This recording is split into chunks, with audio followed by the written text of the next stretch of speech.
Welcome to another video. आज के इस वीडियो में मैं आपको सिखाऊंगा कि आप अंगोला के विजिट वीज़े के लिए किस तरह अप्लाई कर सकते हो।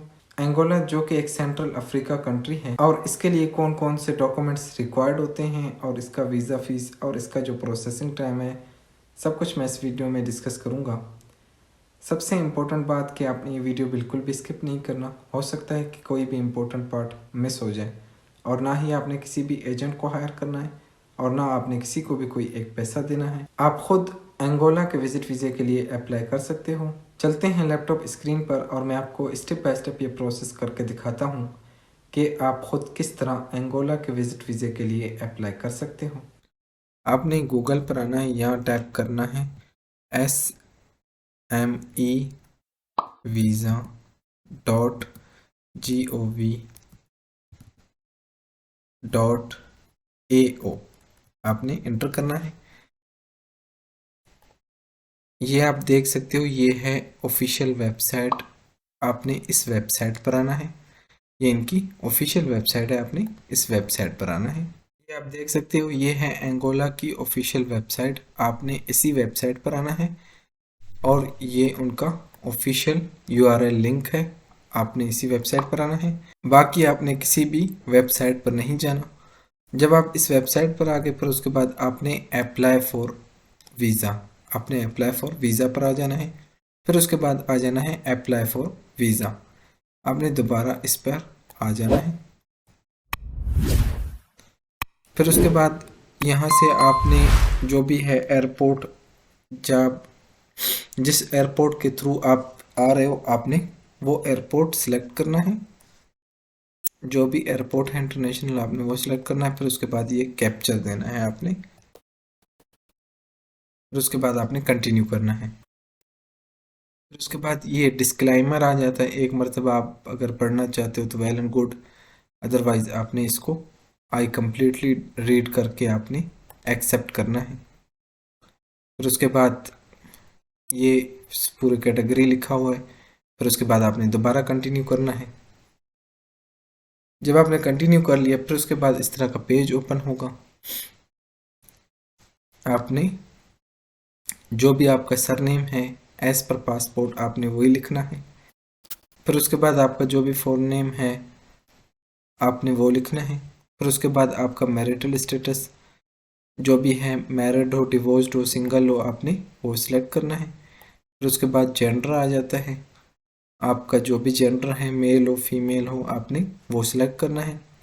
फिर उसके बाद बर्थ ऑफ कंट्री, आपने अपनी डेट ऑफ बर्थ, जो भी आपका डेट ऑफ बर्थ है आपने वो सिलेक्ट करना है।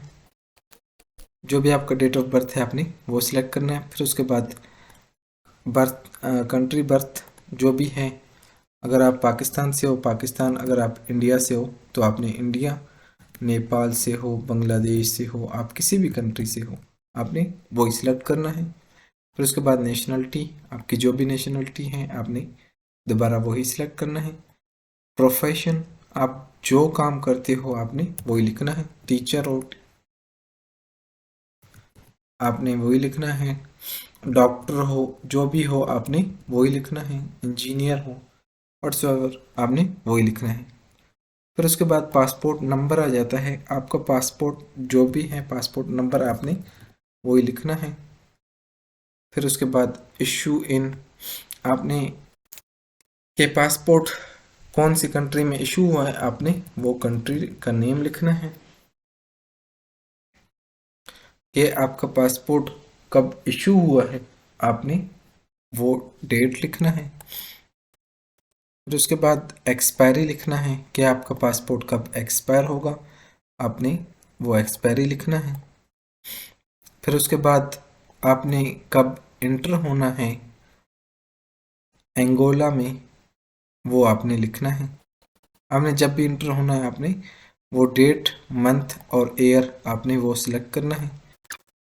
फिर उसके बाद आपने कब लीव करना है आपने वो डेट, मंथ और ईयर सिलेक्ट करना है। फिर उसके बाद आ जाता है कि होम एड्रेस, जो भी आपका होम एड्रेस है आपने वो होम एड्रेस सिलेक्ट करना है। फिर उसके बाद स्ट्रीट, के आप कौन सी स्ट्रीट है आपने वो स्ट्रीट लिखना है। फिर उसके बाद आ जाता है सिटी, कि आपकी कौन सी सिटी है आपने वो लिखना है।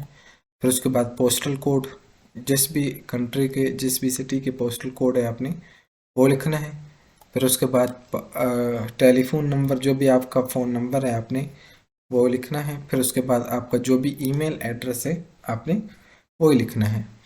फिर उसके बाद आ जाता है प्लेस ऑफ अकोमोडेशन। आपने जो भी होटल वगैरह बुकिंग किया होगा आपने वो होटल का नेम लिखना है, और यहाँ पर आपने सिटी लिखना है कि कौन सी सिटी में है, आपने वो सिटी लिखना है।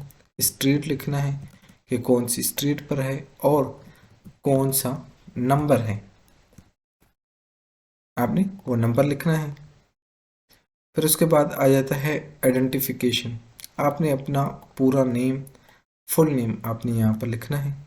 फिर उसके बाद आईडी, आपका जो भी आईडी डॉक्यूमेंट्स, जो भी नेशनल मतलब कि जैसे कि CNIC कार्ड नंबर है आपने वही अपना आईडी कार्ड नंबर आपने लिखना है। फिर उसके बाद आपका जो भी है डेट ऑफ इशू, कि आपका ये कब इशू हुआ है आपने वो लिखना है। कि आपका जो भी आधार कार्ड है या शनाख्ती कार्ड है वो कब इशू हुआ है आपने उसकी आइडेंटिटी देना है, और वो कब एक्सपायर होगा। जो भी आया है आपका शनाख्ती कार्ड कब एक्सपायर होगा आपने वो एक्सपायरी देना है। फिर उसके बाद आ जाता है प्रोविंस, कि कौन सी प्रोविंस से है आपने वो प्रोविंस लिखना है। अगर आप और कोई प्रोविंस भी लगता है तो आपने वो प्रोविंस भी लिखना है, अदरवाइज सेम करने। फिर उसके बाद आ जाता है डिस्ट्रिक्ट, कि कौन सा डिस्ट्रिक्ट है आपने वही डिस्ट्रिक्ट लिखना है। फिर उसके बाद स्ट्रीट लिखना है, जो भी स्ट्रीट है। फिर उसके बाद हाउस नंबर, आपने वो हाउस नंबर लिखना है। फिर उसके बाद कॉन्टैक्ट पर्सन आपने वो लिखना है। फिर उसके बाद पर्सन ईमेल, आपने अपना ईमेल लिखना है। फिर उसके बाद आपने कंटिन्यू करना है। फिर उसके बाद आप सेकंड पेज पर आ जाएंगे। फिर उसके बाद आपने अपना photo, white background, passport size photos white background वो आपने अपलोड करना है यहाँ पे। जब आपने फ़ोटो अपना अपलोड कर लिया फिर उसके बाद आपने कंटिन्यू करना है। फिर उसके बाद आपने अपना पासपोर्ट आपने अपलोड करना है यहाँ से। जब आपने अपना पासपोर्ट अपलोड कर लिया फिर उसके बाद आपने दोबारा कंटिन्यू करना है। फिर उसके बाद आपने दोबारा कंटिन्यू करना है। फिर उसके बाद आपने एक वैक्सीनेशन सर्टिफिकेट आपने वो भी अपलोड करना है। जब आपने वैक्सीनेशन सर्टिफिकेट आपने अपलोड कर लिया मेडिकल, फिर आपने उसके बाद कंटिन्यू करना है। उसके बाद आपने प्रूफ ऑफ अकोमोडेशन आपने वो अपलोड करना है। उसके बाद आपने कंटिन्यू करना है। मेरे पास प्रूफ ऑफ लाइवलीहुड नहीं है जिसकी वजह से मैं नेक्स्ट कंटिन्यू नहीं कर पा रहा हूँ। तो आपके पास जब डॉक्यूमेंट्स होंगे तब आपने यहाँ से अपलोड करना है। यहाँ से आपने अपलोड करना है, यहाँ से अपलोड करके फिर उसके बाद इसको अपलोड करना है। फिर उसके बाद आपने उसको कंटिन्यू करना है। अच्छा, आपके डॉक्यूमेंट्स, जो भी डॉक्यूमेंट्स हैं ना वो आपके स्कैन डॉक्यूमेंट्स होना लाजमी है। स्कैन डॉक्यूमेंट्स हो, या तो आपके डॉक्यूमेंट्स JPNG में हो या तो TIFF में हो, फॉर्मेट में हो, PDF फॉर्म में ना हो। मैं तो आपको यही रिकमेंड करूँगा कि आपका जो है ना मतलब कि जो भी है डॉक्यूमेंट, सपोर्टिंग डॉक्यूमेंट्स वो JPEG में हो।